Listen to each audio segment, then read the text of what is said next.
আমি যত উন্নত মানেরই আমি কারিকুলাম করি না কেন, যত চিন্তাই করি না কেন, তাহলে কি আমার এটা ফলপ্রসূ হবে? দেখো তুমি তাহলে সেটা যদি জানাও, তাহলে একাডেমিক যে কথাগুলো বলেছো এখানে, একাডেমিক ডিসিপ্লিন অনুযায়ী আমাদের সেই মেজারমেন্ট নেওয়ার জন্য অলরেডি রুলস করে দিয়েছে। এটা আমার গায়ের কথা নয়, থাকি না থাকি অলরেডি। তো আমরা 24-25 শিক্ষার্থীর সাথে কথা বলার কারণে তোমাদের মধ্যে যারা বড় ভাই আছো অন্যান্য, তাদের সাথে একটু মনোক্ষুণ্ণ হয়েছে, কিন্তু তোমাদের তো কথা আমার শুনতে হবে। কেন শুনতে হবে? কারণ এর প্রেক্ষাপট তোমরা কি চিন্তা করছো, এমনও আছে তোমাদের চিন্তা থেকে এগুলোর অনেক কিছু সমাধান আসবে। সুতরাং কখনো মনে, আমি এটা করি না, আমি যতগুলো প্রশাসনিক দায়িত্ব পালন করেছি এই যাবৎকালে, আমি কখনোই মনে করি না যে আমি সবকিছু ভালো বুঝি। আমি মনে করি আমার এই শিক্ষার্থীদের মধ্যে অনেকেই আছে এই সম্ভাব্য সমাধান হয়ে এমন ভাবে বলতে পারবে যেটা নাকি আমাদের রিয়েলি আমরা যৌক্তিকভাবে আইনের মাধ্যমে সেটা বাস্তবায়ন করতে পারবো।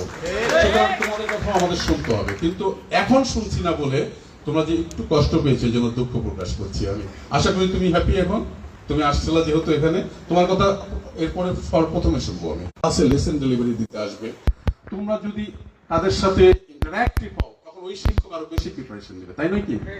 কিন্তু শিক্ষক এসে যদি জাস্ট স্লাইড দেখা যায়, তুমি জাস্ট শুনে চলে গেলা, ওই শিক্ষক বলবে ও তো এই বলতেই হ্যাপি। অর্থাৎ শিক্ষককে আর একটু মোর ইন্টারঅ্যাক্টিভ করতে হলে তোমাকে তো একটা প্রিপারেশন লাগবে।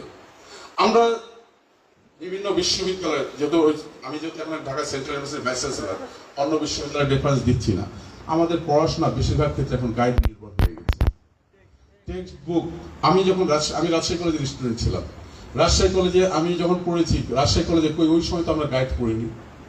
আমার এখনো মনে আছে ফিজিক্সের এখানে যারা টিচার আছেন যেমন আবু তালেব স্যার, কেমিস্ট্রির নাম করা টিচার, ম্যাথের নাম করা টিচার, ওরকম ইংলিশের টিচার, বাংলার টিচার, এক একজনের যে বই ছিল, তাদের নিজের লেখা যে বইগুলো ছিল সেগুলো তো টেক্সট হিসেবে পড়তাম আমরা। তাহলে আমরা এখন গাইড নির্ভর হয়ে গেছি।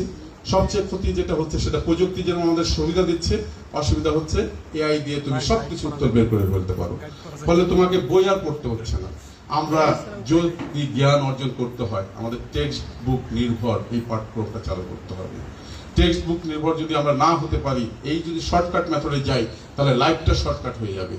আমার এই শিক্ষার্থীদের মুখ দেখে, সবার ফেস দেখে আমি বুঝতে পারছি যে তোমরা অধীর আগ্রহে তাকিয়েছো কয়েকটা বিষয় নিয়ে। এক, তোমার আইডেন্টিটি পেয়েছো। দুই, তুমি সেশন জটহীন অবস্থায় থাকতে চাও, এটা তো আমারও দাবি। সেশন জট মুক্ত করা, এটা আমারও দাবি। এই দাবিটা বাস্তবায়ন করার জন্য কি হয়েছে, আমি সবসময় একটা কথা বলি যে কখনো ডোন্ট আস্ক হোয়াই, অলওয়েজ তুমি জিজ্ঞাসা করবে হাউ টু সলভ ইট। তোমরা এই দাবিগুলো দিয়েছো, সাথে সাথে এরপর থেকে যখন দাবি